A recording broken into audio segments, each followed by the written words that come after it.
Well, welcome back, everybody. We are talking today about loan types. I'm Devin Kroner, the real estate pastor, and of course, here on camera, Melinda Smith, our loan expert. And I know that there are actually a lot of different types of loans people can get. There are non-QM loans, there are bank statement loans, there are jumbo loans, there's all sorts of loans. I saw a list one time and I was like, I didn't even know that there were all these kinds of loans. And it's great because that means that there really is a loan for everybody, depending on what the situation is. There is. But the vast majority of people are going to kind of fall into one of four major categories. Yes. So let's talk about those. And the first one I want to talk about, because I love these and there's such negative connotations around them so often, are VA loans. Okay. So VA loans are for who? VA loans are for active military, retired veterans, and a deceased veteran's spouse if the veteran passed away from an active duty injury or illness. So while they were enlisted, so then their spouse can tap into their VA benefit. Mm-hmm. So the VA, USDA, FHA, we call them our Govy loans. They are all backed by the government. Mm-hmm. And what everyone likes about them is because it is minimal amount of money down. Mm-hmm. So for VA loans, you don't have to have a down payment. Which is a huge benefit. It is huge. The other thing is that you're not paying PMI on that loan. I don't even know if I knew that. Yeah. So yeah, you don't have to pay PMI on a VA loan. Which is, for anybody watching who doesn't know, what is PMI? It is private mortgage insurance. And why would you normally have to pay that? Because what the mortgage companies do, or it's all of them, banks, everybody, but we charge private mortgage insurance to borrowers that don't have 20% down. So you don't really have a whole lot of skin in the game. So if you default, you're not really losing a whole lot of money because you've either put in none or very little money. So the bank has taken the risk. So what they do is we charge private mortgage insurance monthly on these loans so that we are recouping some of the money it's insured just in case you default. Mm-hmm. Now the insurance company is paying part or all of the remainder of the balance on your loan. Mm-hmm. And that does come off when you reach a certain equity threshold. Depending. Oh, really? FHA, it depends on the amount of money that you put down, but typically FHA loans, your PMI is on there until it is paid off. Now it will drop, the amount that you pay will drop. After 10 years, I think it will drop. But conventional loans, if you have 20% down, you don't have to pay PMI. But then if you do pay PMI on a conventional loan, once you reach 20%, you can petition for the bank to remove the PMI. If you've not had any mortgage lates, if your loan looks really good, they can take it off. They have to remove it when you are down to 22% equity in your home. They've got to remove it. Well, there you go. Yeah. But VA loans don't have that. No. And so again, when somebody looks on Zillow at what my mortgage payment is going to be, this is why we need professional help, because those kinds of calculators almost never include the taxes, the insurance, PMI. So somebody says, oh, my payment's going to be, $600 a month. And then they find out that their payment's going to be sometimes double that. And they're, what's wrong? Right. It's because they're not factoring in all of this other stuff. Right. So PMI can be incredibly prohibitive for some people. But it also allows some people to be able to buy a house. But our veterans don't have to pay that. Right. Now, what they do have to pay is a funding fee, and that can be added to the loan amount, which is what most veterans do. And I tell veterans, if they're on their second, third, fourth home, whatever, and they want to use their VA loan, my question is always, why? Why do you want to use a VA loan?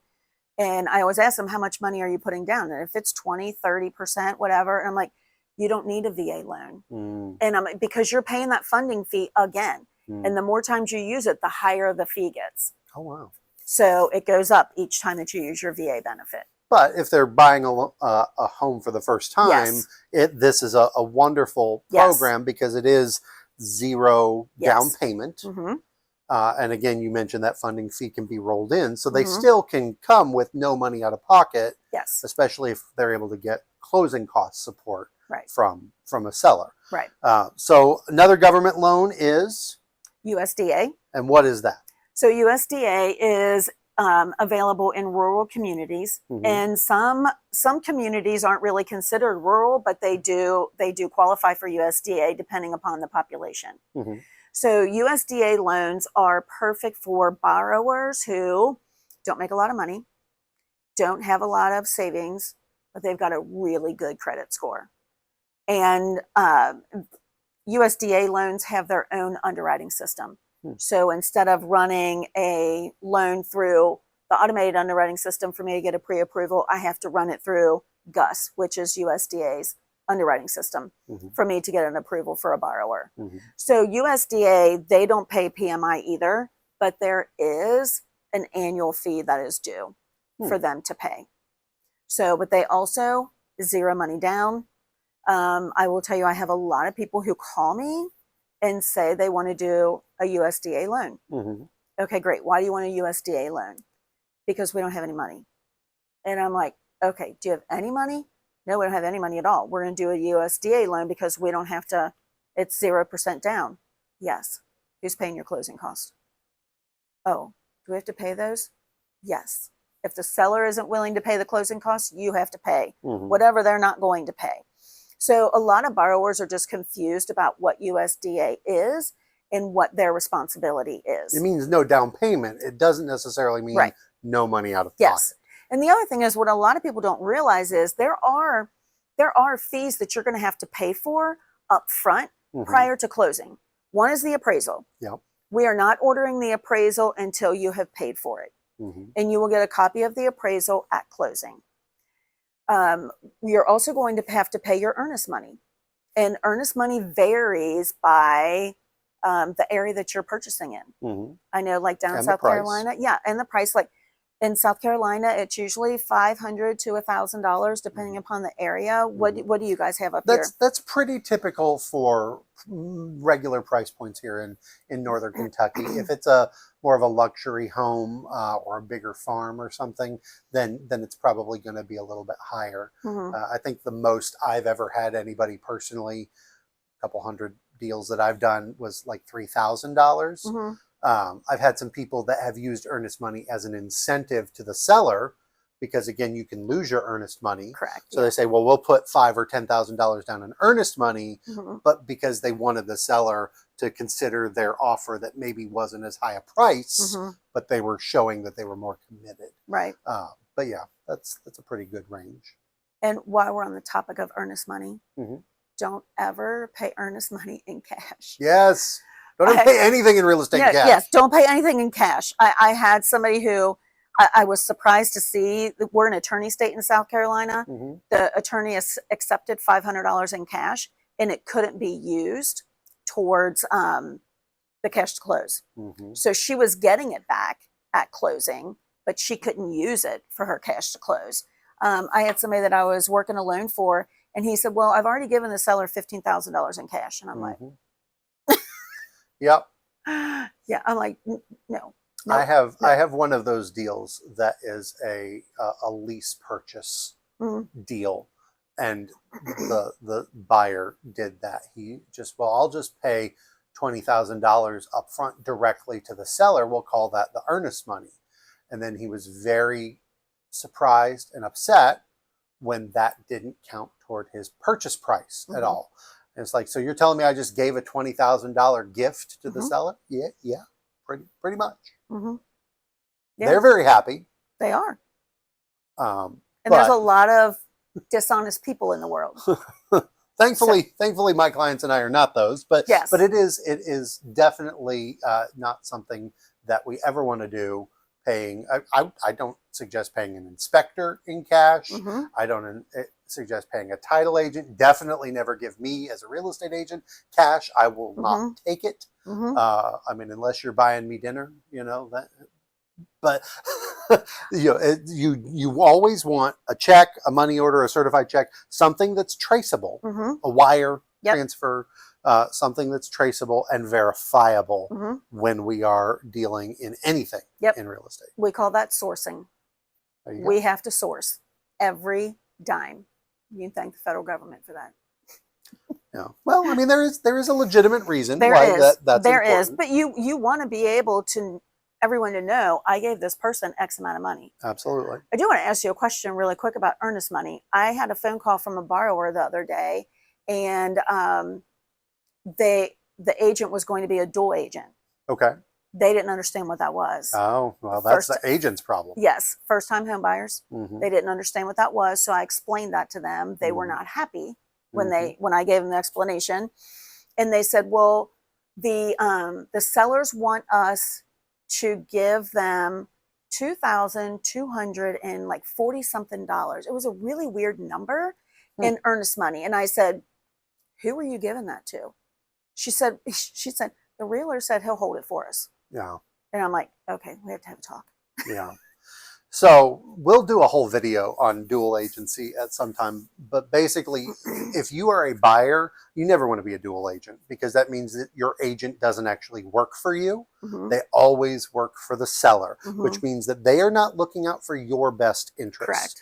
Correct. Now, I say that as somebody who has done dual agency, but I always tell people, you don't want me to do this. And Mhm. usually it's my listing, and they're like, well, I don't want to deal with anybody else. You're not saving any money. I'm still charging a commission. Mhm. And you need to understand, I am helping you, but I don't represent you. Right. I always represent the seller. Mhm. So earnest money is held. It's never held by the agent personally. Right. That's illegal. Funds cannot be put into any kind of personal account. That's called Mhm. commingling. That's illegal. So it has to be held by the brokerage, at least if they're doing it right. And there should be a receipt Mhm. for that. I personally like having the title company Mhm. hold the earnest money. One, because it takes a step out. If the It brokerage does. is holding it, then when we get to closing, the brokerage either deducts that money from the Mhm. commission, or they have to give that money to the title company in a separate check, or refund it, or whatever. Whereas if you give it to the title company up front, they're the ones doing the closing. They're the ones handling all the money at the end. Makes the process a little bit easier and Mhm. smoother, I feel. And there's less people handling That's what I was just the going to money. say. The less amount of people touching that money, the better off everybody is. So, but unfortunately, and I never want to speak bad about any real estate professionals, but unfortunately, there are some agents, some companies that they will hold the money, but they don't do a great job of tracking it. Mhm. I'm not saying that they don't, but if there's ever a question of where the earnest money go, what happened to it, so you always want to be careful. I always recommend that the title company hold it, not the real estate company, no matter, and that's any company I've ever been with. But an agent, we can take the check, and I do that all the time. I take the check and I give it to the title company, Mhm. or mail it to the title company, or to my office, depending on the real estate transaction. But they can never keep that money themselves. Mhm. They don't deposit it and I'll hold it. Mhm. No, no, no, no, no, no, no, no, no. The other thing with earnest money that I'll point out is that some people don't understand. I write a check for $1,000. That check just isn't being held somewhere in the real estate sphere. Mhm. That money's going to come out of your account. Mhm. Yes.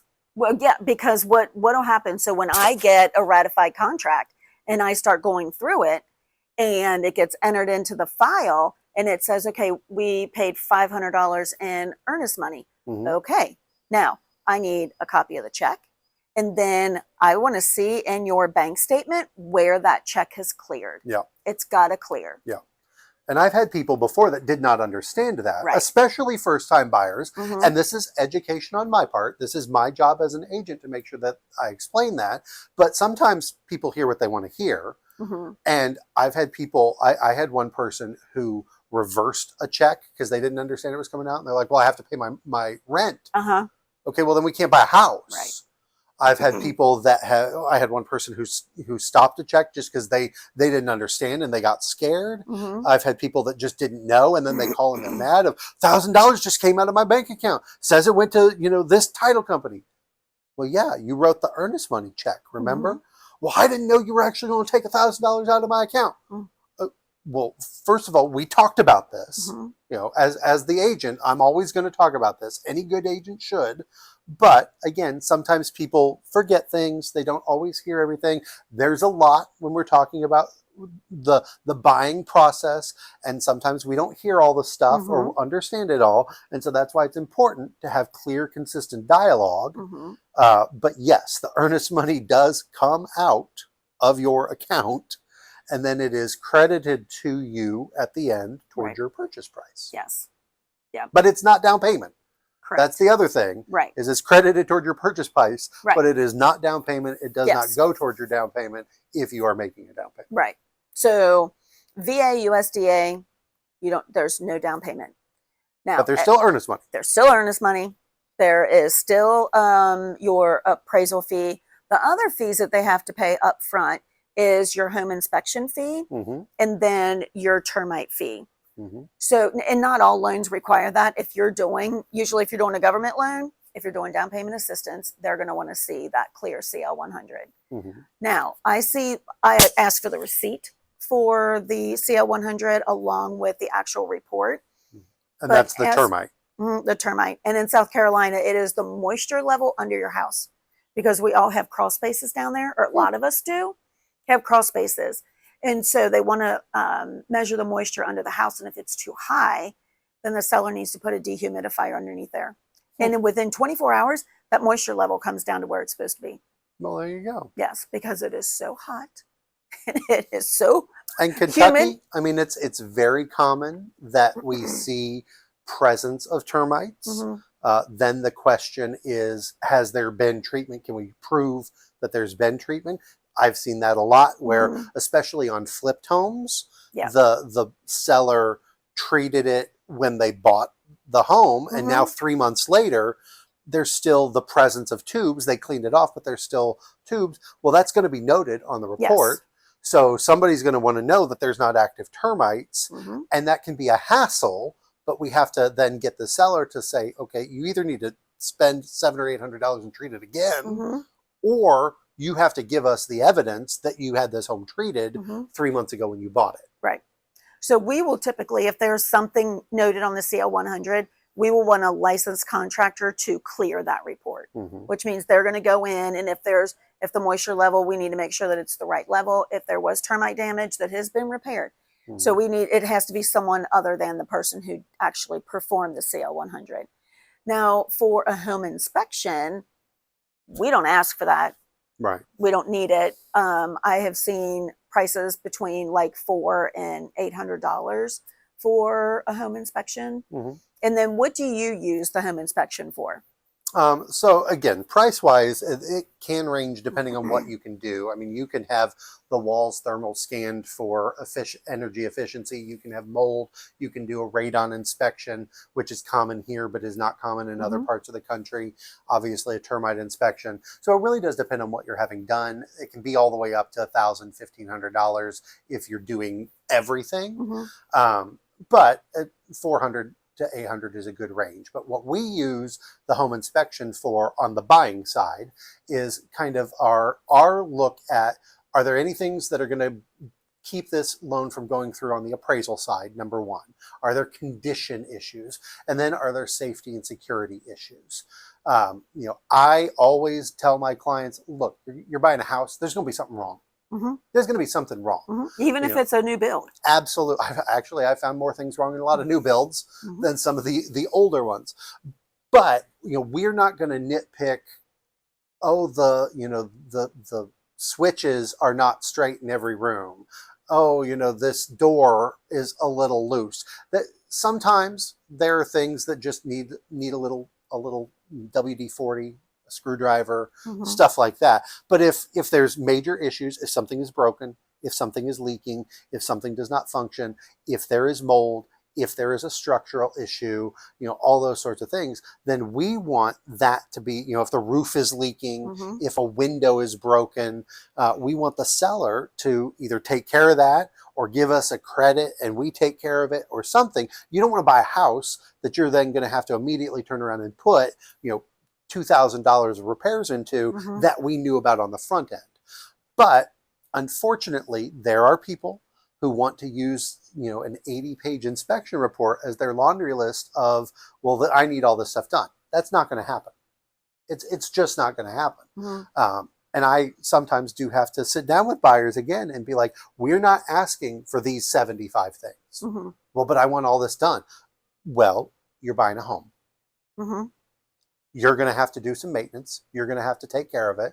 But what we are going to do is we're going to find the stuff that's going to keep the loan from going through. We're going to find the stuff that's safety and security. Mm-hmm. We're going to find the stuff that's going to be big repairs. And we are going to ask for those things Mm-hmm. to be done. And we're going to negotiate it.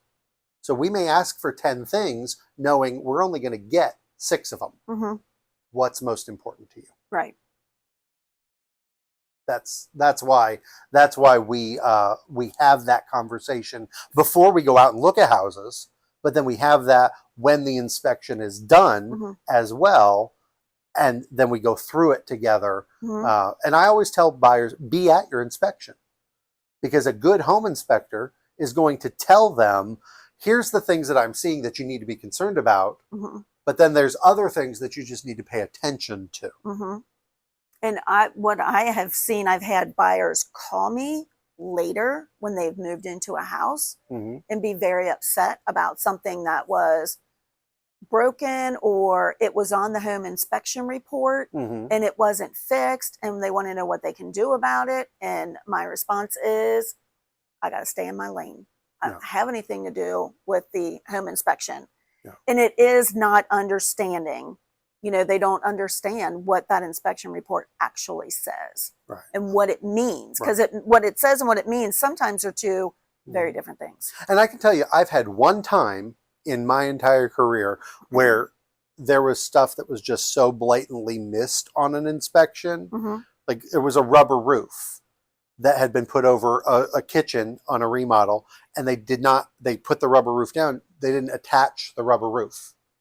He got up there and took pictures of the rubber roof and somehow didn't manage to notice that the rubber roof wasn't attached. So the first big wind and rainstorm that came in Mm-hmm. blows the roof off. Mm-hmm. The whole kitchen floods. All the new cabinets fall down. All the new paint comes down the wall.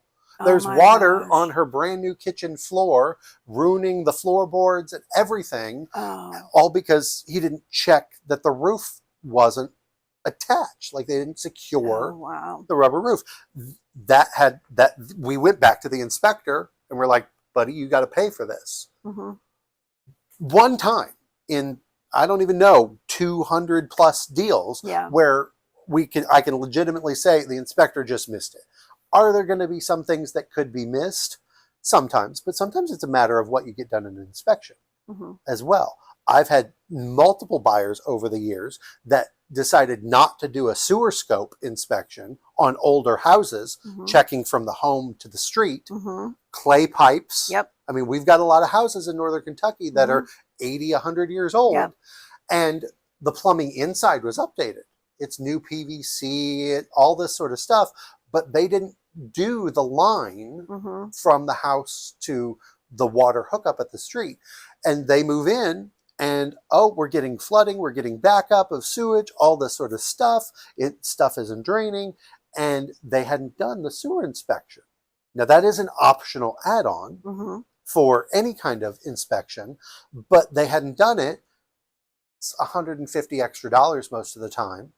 And what we come to find out is that, sure, when you just turn the faucet on and flush the toilet, water will drain. But when you're using 2 showers, running a dishwasher and a washing machine all at the same time living there, all of a sudden that stuff backs up. Mm-hmm. And it's because the pipe collapsed. Mm-hmm. Well, now they're mad because they got to spend $15,000 Should dig that up. to dig that up and run a new pipe from the road to their house, and they're mad. Mm-hmm. I'm mad for you, Mm-hmm. but there's nothing that we can do about that. Right. Have you ever had people say, I don't want to do a home inspection? I have. I have had people who have waived their right to a home inspection. I make them sign multiple documents telling them that you understand you are waiving your right. You are not doing a home inspection against advice. Mm-hmm. That you understand that this is your choice, and I am advising against it. Mm-hmm. That doesn't mean that nothing can ever come back on me. But I do everything I can to Mm-hmm. help them understand this is a bad idea. Yep. Even new construction. I just closed a new construction house, beautiful Drees home. She still had a home inspection before she moved in. Oh, yeah. Still had a home inspection. And you know what? They still found a couple of things that she then went back to Drees and said, hey, I need you to fix this. Right. And they came out because they were like, blah, blah, blah. Like, oh, yep, we need to fix that. Right. None of it was major, but one of it was as simple as she had a gas heat. They'd forgotten to turn the gas on. And so it wasn't heating. Right. Well, I mean, it's winter as we're recording this video. So the heat was running, but everything was cold. Yeah. You know, so sometimes it's little things that could become bigger issues. But yeah, it doesn't matter if you're getting a conventional loan, FHA loan, VA loan, whatever. You need to have a home inspection, and that is going to come out of your pocket up front. And some people complain, oh, well, I got to spend $500 on a home inspection. I got to spend $500-600 on an appraisal. I'm out $1,000. I thought I was getting a VA loan, a USDA loan, no money out of pocket. It doesn't mean no money out of pocket. Correct. It means no down payment. Right. And those are two totally different things. But, and I do think that people have to have a little bit of skin in the game. So FHA loans, they have to have 3.5% down payment, and they can get their down payment a multiple ways. They can get a gift. They can do down payment assistance. Some employers will give them money for down payment if they're a first-time home buyer. So there's different ways that they can get it. Can't borrow it from someone where they have to pay it back. Unless you're borrowing the down payment assistance through an actual down payment assistance company. Yes, correct. So, so FHA loans, they do have that 3.5% down. They do have mortgage insurance and an upfront mortgage insurance fee. So the upfront mortgage insurance fee is 1.75% of the purchase price. That gets added into your loan. So everyone pays that mortgage insurance on an FHA loan. It is, you pay it for the life of the loan. So I tell people the only way you can really get rid of mortgage insurance on an FHA loan is to refinance it. So refinance it when you've got 20% equity into a conventional loan and get rid of that mortgage insurance. Now, with these government loans, the appraisals are done very differently than a conventional loan. And it is because you don't have a lot of skin in the game, you know, especially if you're doing down payment assistance. And a lot of first-time home buyers need help buying their very first home. Sure. So that being said, they move in, something catastrophic happens, they don't have any money to tap into. Right. If they have a 401k, they can, but if they've got a regular pension, they can't. So they may or may not have the money to fix something. What if your furnace goes out? You know, I mean, what if you have to replace your sewage system? You know, there's all kinds of things that could happen. So the appraisals are done very differently. Now, what I do for my borrowers and my agents is I've got an FHA VA checklist, and I send them a copy, and I'm like, make a bunch of copies. Every single house you go to, look at that list. And if you start checking things off, you're going to know it's not going to pass inspection. Because what you don't want to do is spend that money for that appraisal. Absolutely. And the house doesn't pass, and now you're on to the next house. So now you're paying another appraisal fee. And another you may get a discount on your second and third house with a home inspector, but they still got to come out there and do the job. They're still going to charge you. Yes, exactly. So the appraisals are done very differently. Conventional loans, I think these are ideal for people who have 20% down. We can go down to 3% down payment for a first-time home buyer, but you can do 3, 5, 10, 15, 20. Now, mortgage insurance is a lot higher on a conventional loan. So usually what I'll do if people are saying I want to do a conventional loan, I will just give them the numbers from FHA, conventional, and let's just shake them all out. And what are you comfortable with? And why is it that you want this VA loan or this conventional loan? In conventional loans, people will also do a conventional loan if there's something wrong with the house it's not going to pass inspection for FHA, USDA, VA, whatever. Right. So, and it'll fly with a conventional loan. Which it still has to be livable. It does. So if it's a structural issue, if Yes. the floor in the kitchen is missing, Yes. if the roof is leaking, it's not going to go conventional either. Right. But Yes. there are certain conditional issues that are I don't want to say easier, but a little bit more lenient Right. with a conventional loan. Yes. Like FHA, again, the big one, and I think USDA and VA are peeling paint. Peeling paint. Peeling paint and exposed wood or dry rotted wood. Unless it's supposed to be a hardwood floor. That wood can be exposed. Yes. But yeah, outside, Mhm. yeah. But those are the big ones. Yeah. And I can't tell you how many times I've had people with an FHA loan or a USDA loan. I haven't had this as much with VA, but USDA and FHA especially, where we go and look at certain price ranges, especially because these are a lot of times first-time home buyers, and it's a lower priced house. That's fantastic, and it seems very nice, but there's peeling paint usually around the windows, outside, or on the eaves outside, or sometimes on natural wood doors outside. And I would just tell them, and I try and tell them before we even go, because a lot of times as an agent I look at all these listing pictures.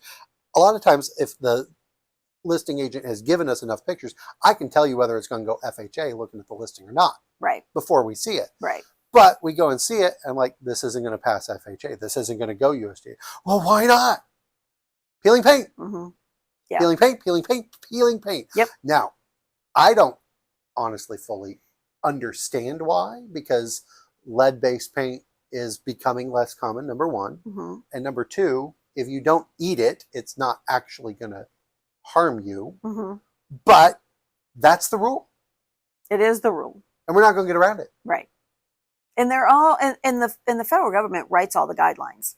So they're the ones that make the rules. We just have to play by the rules. I had a borrower who was unless doing it's a FHA. HUD home, then they don't play by the rules. But they make the rules. That's a whole other thing. That is a whole other thing. Whole other Sorry.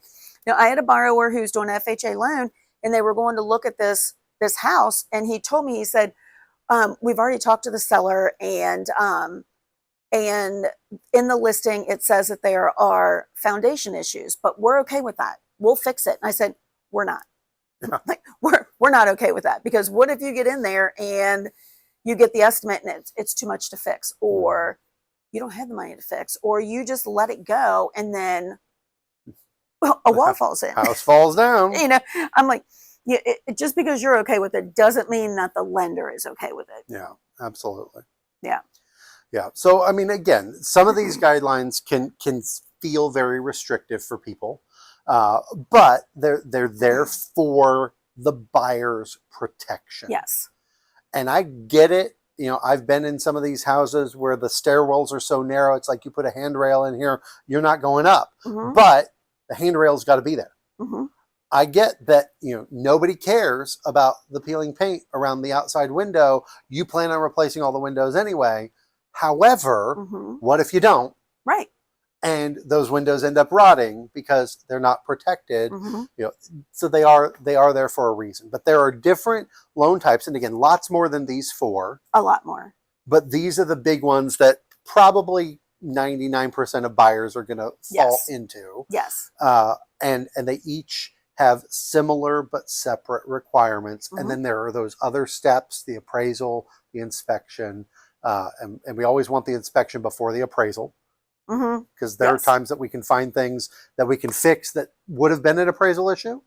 Or there are times that we find things that we're like, that's going to be an appraisal issue, and we know it's not going to get fixed. Right. And so we just need to cut our loss while we can. But if people have specific questions, they can always ask you. You have a lot more information that you can share with them. I do. Or if they're like, oh, I got my own situation, you probably have a loan type for that too. We do. We have a loan type for everything. Firefighters, doctors. We do have a physician loan. Yeah. It's really nice because we do not consider their student debt at all. Well, there you go. As a physician, that's definitely helpful. Because they probably have more student debt than the price of the home that they're going to buy. Wow. Yeah. Well, there you go. Well, I look forward to learning more with you as we continue having these conversations. Thank you so much.